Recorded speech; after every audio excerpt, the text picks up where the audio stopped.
Hello students, welcome to another session of biology. Today in this session, we are going to cover the topic immunity. This is the topic of chapter 8 of class 12th biology, which is human health and disease. So let us begin with our session. In the previous session, we have discussed about different pathogens and also about some of the common diseases in humans caused by these pathogens. Every day, we are exposed to a large number of infectious agents like bacteria, viruses, fungi, and other organisms which can cause diseases. However, a few of these exposures result in diseases. Why? We are able to overcome infections by these pathogens because we have an immune system. This immune system is a complex system and involves various type of cells and tissues which help us to develop immunity, that is resistance to diseases and infections. Immunity means the capacity of the body to defend against the diseases. Immunity can also be defined as the ability of the body to fight the disease causing organisms. It includes all the mechanisms used by the body for protection from the agents that are foreign to the body. Immunity can be of two types. The first one is innate or inborn immunity, and the second one acquired or specific immunity. The first type of immunity is innate immunity. The innate immunity is non-specific immunity. It is present at the time of birth. It comprises of all those defense mechanisms with which an organism is born and which is always available to protect a living body. These mechanisms guard against the entry of microorganisms in the body, hence form the first line of defense. Innate immunity is also called non-specific because these defense mechanisms do not distinguish one invader from another. Their aims are to provide different types of barriers like to stop entry of pathogen into the body, and if pathogen has broken the first barrier and entered the body, then to kill it directly or indirectly. So students, innate immunity consists of the following four types of barriers. The first one is the physical barrier, second one is physiological barriers, third one is cellular barriers, and the fourth one is cytokine barriers. So let us study about these different types of barriers in detail. The first one is physical barriers. Physical barriers form the first line of defense and guard against the entry of pathogens into the body. The physical barriers consist of skin and mucous membranes of the body. Skin forms the hard outer layer of the body that covers all external parts and forms an effective barrier for most bacteria and viruses. The respiratory tract is lined by a mucous membrane. First, the cilia and fine hair filter out the undesired particles in the nostrils, and then mucus, a slimy substance, traps the bacteria. In the trachea or the bronchi, the movements of the cilia sweep bacteria towards the throat from where they are expelled by coughing or sneezing. Mucus coating of the epithelium lining, gastrointestinal and urogenital tracts also help in trapping microbes entering the body. Now let us study about the second type of barrier, that is the physiological barrier. It includes a number of barriers like acidic pH in stomach and various body secretions like saliva and tears that prevent the growth of microorganisms. At the skin surface, the secretion of sweat glands make the surface pH acidic, that is pH 3 to 5, which do not let microorganisms to survive for long. Tears secreted by tear glands also contain lysozymes which prevent the eye infection. Stomach with acidic pH of about 3 to 5 kills most of the bacteria swallowed with food. Saliva contains the lysozymes that kill bacteria present in food and drinks. Any bacteria left are killed by acidic secretions of the stomach. Cellular barriers form the defense system when the pathogens enter the body. Cellular barriers include wandering phagocytes or white blood cells that circulate in the body. They form the second line of defense and work when the first line of defense is broken and bacteria and viruses have gained entry into the body. During any pathogenic infection, the total WBC's count increases sharply. Neutrophils or polymorphonuclear leukocytes PMNL are a type of WBCs like macrophages which ingest and kill bacteria by phagocytosis. In addition, they also release chemicals that kill other bacteria in the vicinity. In response to an infection, monocytes are liberated at the site of infection and become converted into macrophages. Macrophages are large phagocytic cells that develop from monocytes. Macrophages wander actively in the interstitial fluid, eating any bacteria and virus infected cell they encounter. They kill microbes by ingesting them through phagocytosis. The other one is natural killer cells. These are a type of lymphocytes. They do not attack the invading microbes directly. Instead, they kill cells of the body that have been infected. So students, now let us study about the cytokine barriers. Virus infected cells secrete interferons that protect the non-infected cells. Interferons are released by the infected cells when they are attacked by a virus. The term interferon is based on their property to interfere with the replication of viruses. A viral attack triggers a number of reactions in the infected cell by which not only does a virus multiplies, but at the same time the infected cell gets stimulated and produces interferons. The interferons by themselves are not antiviral, but bring about cellular changes in other non-infected cells in the vicinity and make them resistant to virus and prevent the virus to take over their cellular machinery. They have been found very to be effective against hepatitis virus and influenza virus. Their anti-cancerous properties are also being studied. So far we have studied about the first type of immunity, which is innate immunity. We also studied about the four types of barriers in it, which were physical barriers, physiological barriers, cellular barrier and the cytokine barrier. Now let us study about the second type of immunity, which is acquired immunity. Acquired immunity is acquired after birth. It is also called a specific immunity because it is pathogen specific. It has the ability to recognize and selectively eliminate specific microorganisms. It supplements the protection provided by innate immunity. It is initiated in response to an exposure to the foreign agent that enters the body.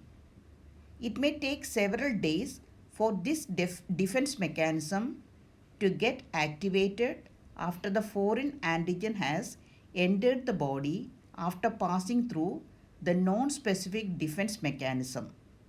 It is characterized by memory.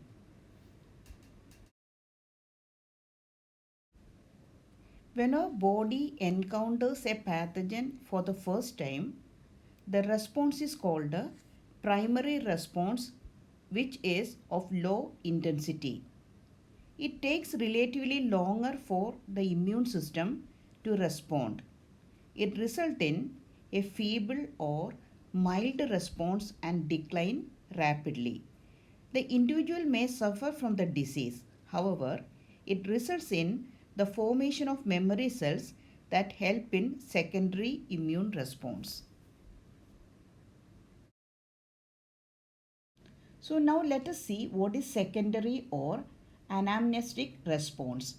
Secondary response refers to the immune response as a result of the second and subsequent encounters with the same antigens. The response of immune system is very rapid due to the presence of memory cells who get into action immediately. It results in a strong response that lasts much longer, maybe a lifetime. Individuals may not suffer from the disease due to the heightened response.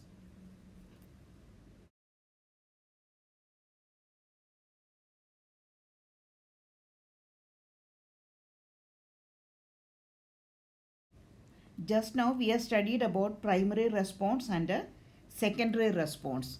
Now let us study that how the immune responses are produced.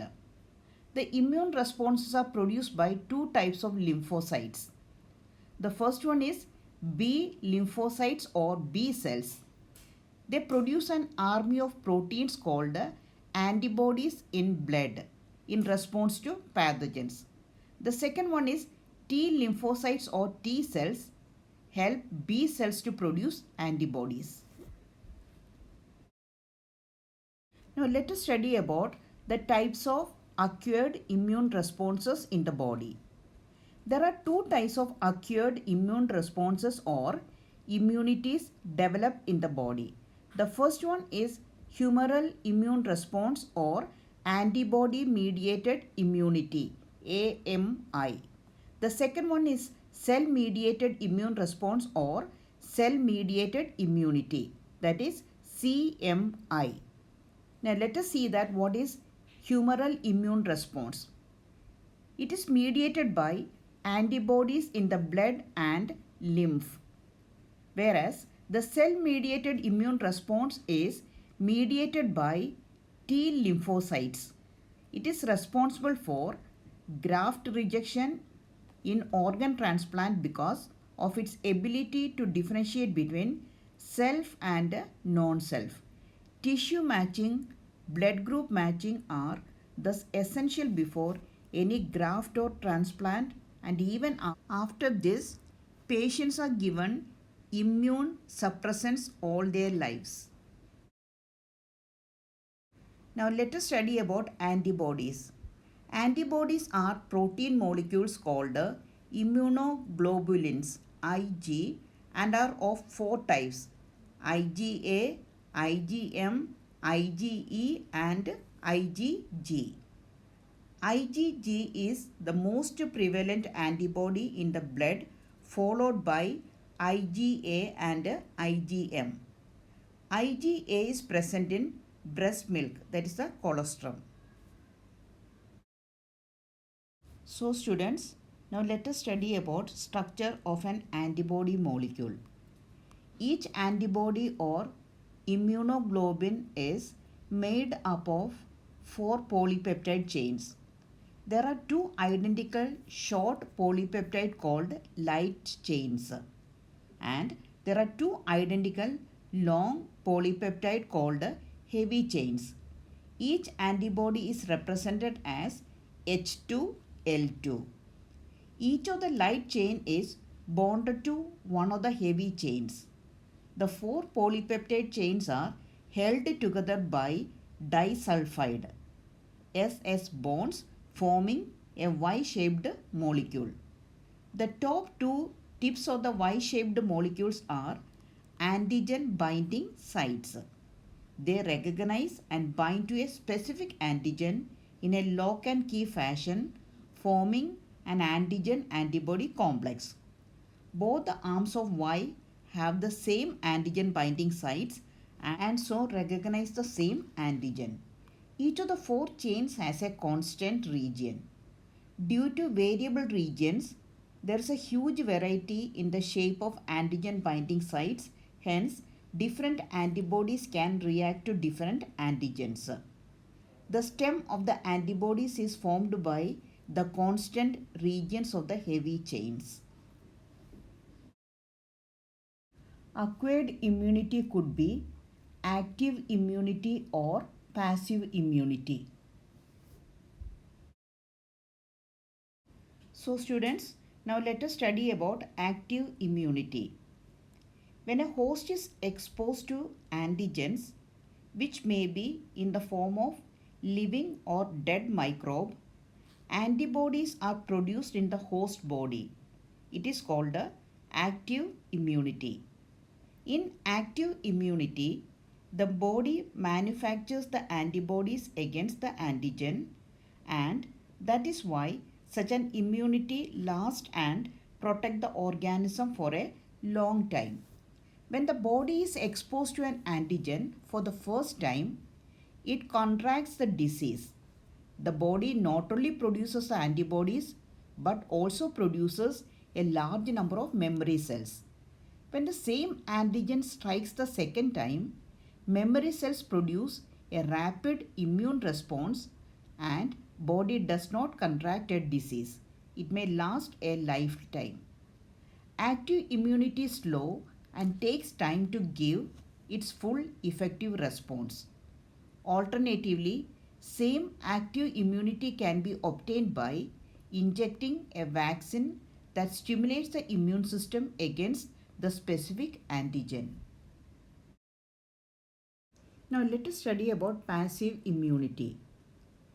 In this immunity, the organism's own body does not produce the antibodies. Instead, ready-made antibodies from some other organism are introduced to protect the body against the disease. For protection against tetanus, diphtheria, rabies or salmonella, the disease-causing bacteria or virus is introduced into another animal like horse or sheep.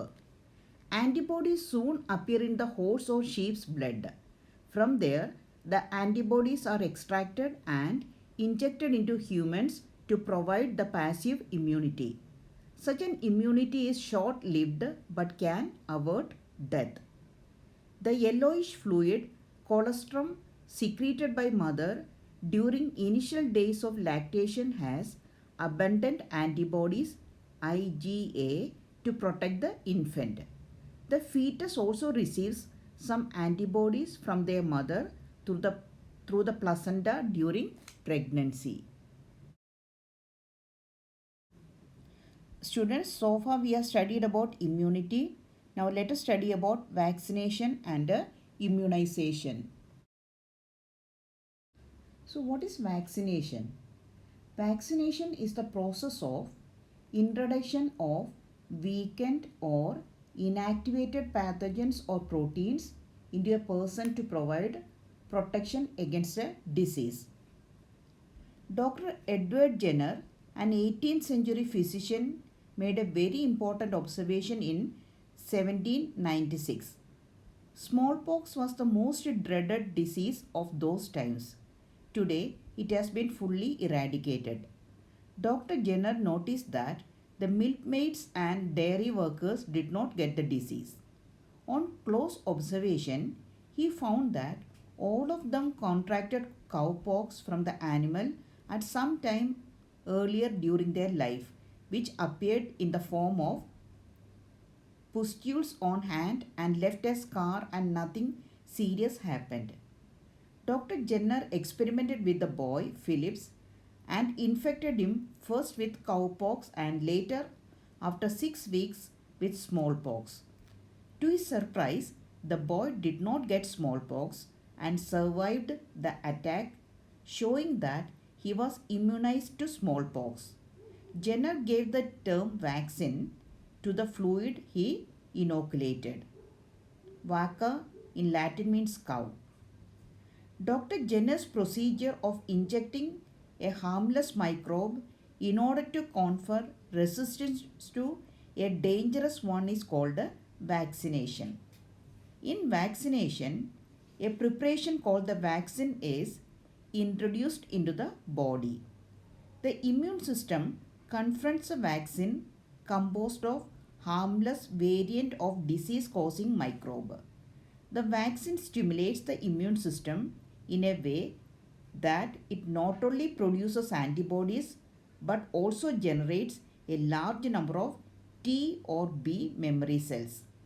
When the vaccinated person is attacked by the same pathogen, the existing T or B memory cells recognize the antigen quickly and produce large number of antibodies and lymphocytes to combat the pathogen, and the person does not contract the disease. The immunity by vaccination may last for a few months to a lifetime. Now let us study about immunization. Immunization is the process by which the body produces antibodies against the vaccine and develop the ability to neutralize pathogens during actual infection. Our immune system is extremely specific and it has remarkable memory.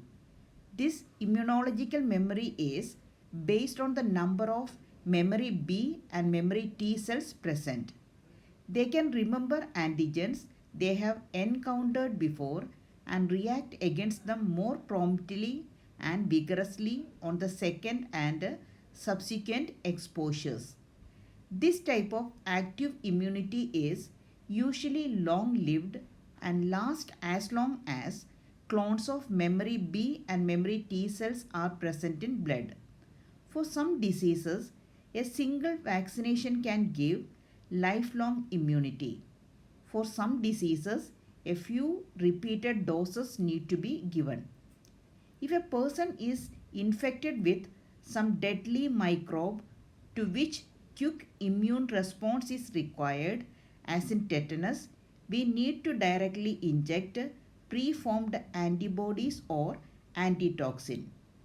Even in the case of snake bites, the injection which is given to the patients contains preformed antibodies against the snake venom.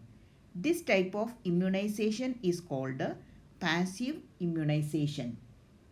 Recombinant DNA technology has allowed the production of antigenic polypeptides of pathogen in bacteria or yeast.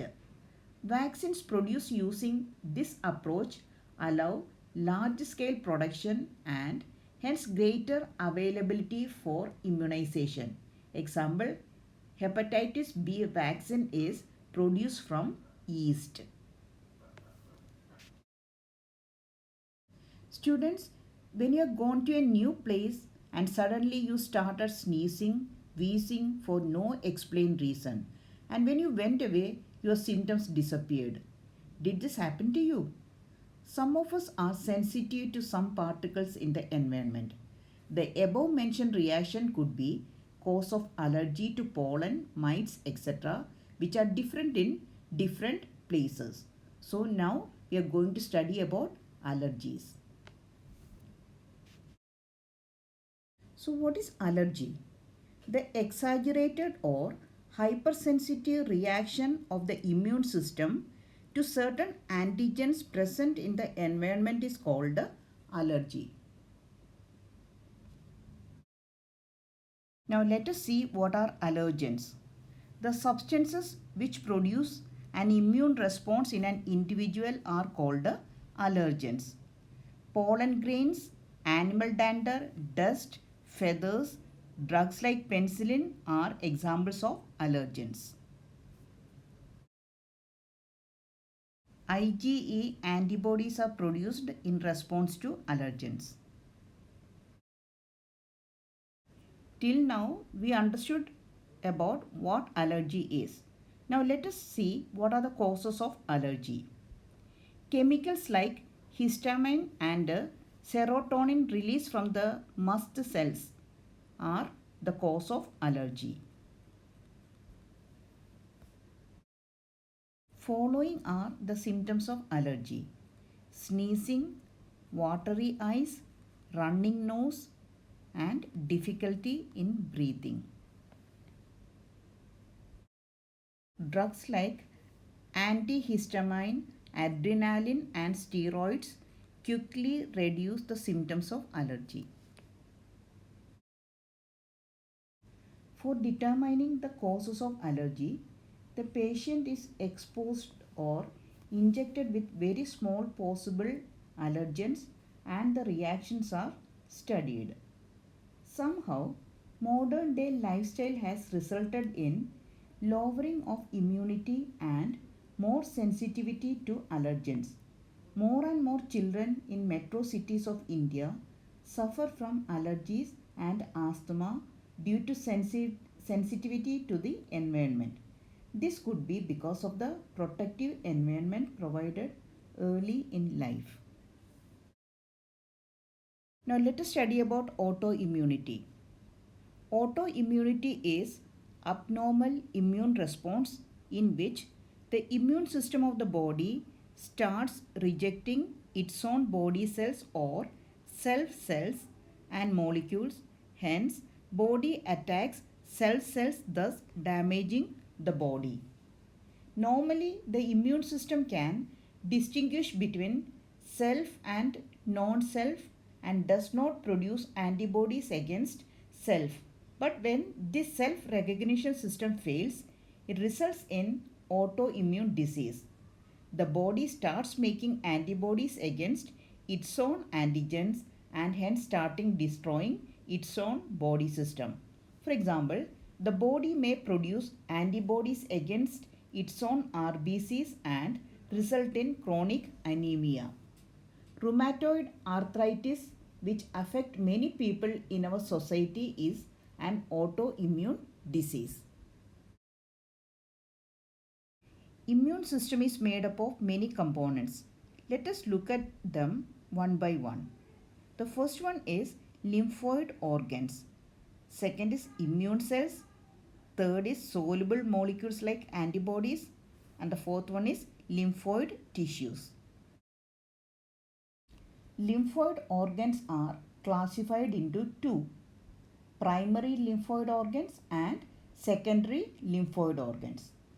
Primary lymphoid organs are the sites where B and T lymphocytes mature and acquire their antigen specific receptors, whereas secondary lymphoid organs are the sites where mature B and T lymphocytes proliferate and differentiate in response to specific antigens.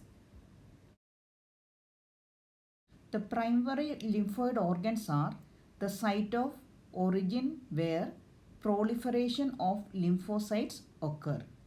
The primary lymphoid organs are bone marrow and thymus. Bone marrow is the site of maturation of B cells, whereas thymus is the site of maturation of T cells. As I said earlier, bone marrow and thymus are lymphoid organs. Bone marrow is the main lymphoid organ where all blood cells including lymphocytes are produced. Thymus is a lobed organ located near the heart and beneath the breastbone. It is quite large at the time of birth but keep on reducing in size with age, and by the time puberty it attained, it gets reduced to very small size. Now let us study about secondary lymphoid organs. After maturation, lymphocytes migrate to secondary lymphoid organs. The organs where lymphocytes interact with the antigens and proliferate to become effector cells. Example: spleen, lymph nodes, tonsils, Peyer's patches of small intestine and appendix are called secondary lymphoid organs. Now let us study about the spleen. Spleen is a large bean-shaped organ and contains lymphocytes and phagocytes.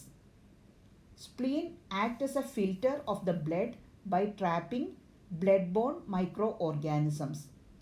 Spleen has a large reservoir of erythrocytes. Now let us study about the lymph nodes. These are small solid structures present at different points along the lymphatic system. Lymph nodes trap the microorganisms or other antigens that enter the lymph and tissue fluid. Antigens trapped in the lymph nodes activate the lymphocytes and produce an immune response. Lastly, let us look at the mucosal associated lymphoid tissue or MALT. It is formed of masses of lymphoid tissue lining the mucosa of respiratory, digestive and urogenital tracts. 50% of the lymphoid tissue in human body is formed by MALT.